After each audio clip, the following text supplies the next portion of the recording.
Good morning, parents. I'm talking to you again from our field office out in Boerne, Texas. I've got some news for you today, and I want to lay some things out for you in this short little video. The first thing is, I'm sure you're aware, our Governor, Greg Abbott, has issued an executive order that the schools may not reconvene before May 4th. Well, that gives us another month of distance learning. I want you to stay steady with that.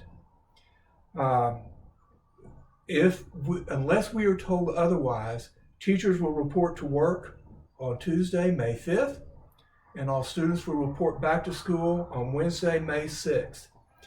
Now, parents, if none of us know how things are going to be at that moment, if there are things that would keep you from coming back to school at that time, we will work with you on that. And you may want to continue with the distance learning during that time, but we will reconvene school at that time unless we are told otherwise.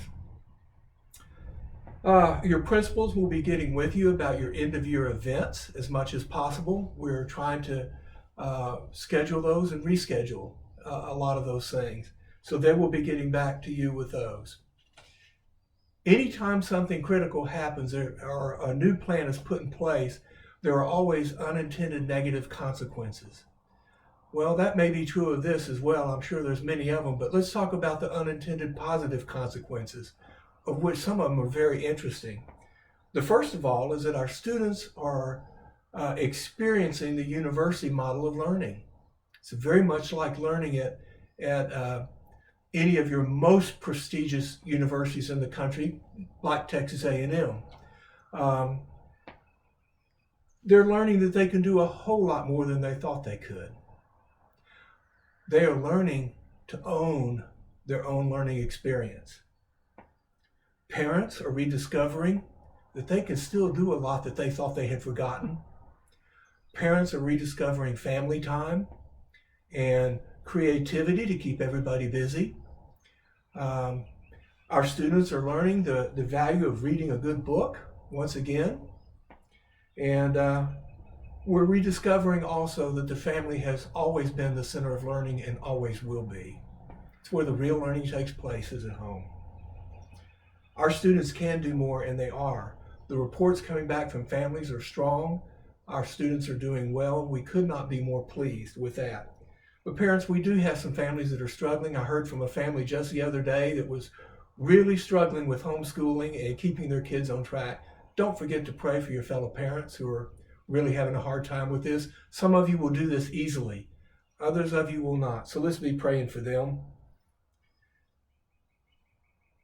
On another note, this is a wonderful time to teach our kids trust in the Lord during difficult times. It's easy to trust in the Lord when everything's going well. But you know, for some of our kids, maybe a shortage of toilet paper is the worst thing that's ever happened in their lives. Well, let's teach them how to deal with that, because there are bigger things coming in life than a shortage of toilet paper. But parents, one of the most critical things I've learned about raising my 3 sons is that when your child is upset or afraid or uncertain, the first thing they do is look into your eyes. And they can't see fear and panic there. They have to look into your eyes and see the cool, calm confidence of Christ. That's what we need to be teaching them. You need to stay centered. You need to be in prayer. And you need to have that confidence about you for your children, because they are learning now. And they are learning by watching all of us during this time. And it's going to set a pattern and a tone for the rest of their lives.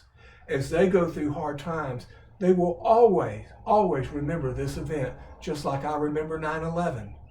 Most of these children weren't alive at 9/11 or Y2K or anything else like that. But I was, and I remember those events. They're going to remember this. So let's let them remember the model that you set for them about how to go through this time. One of my favorite little books is called The Red Sea Rules. There are 10 rules that we can learn from the whole episode of the Red Sea. And one of my favorite rules is we're not required or responsible for what lies dimly in the future, but we are required to do what lies clearly at hand.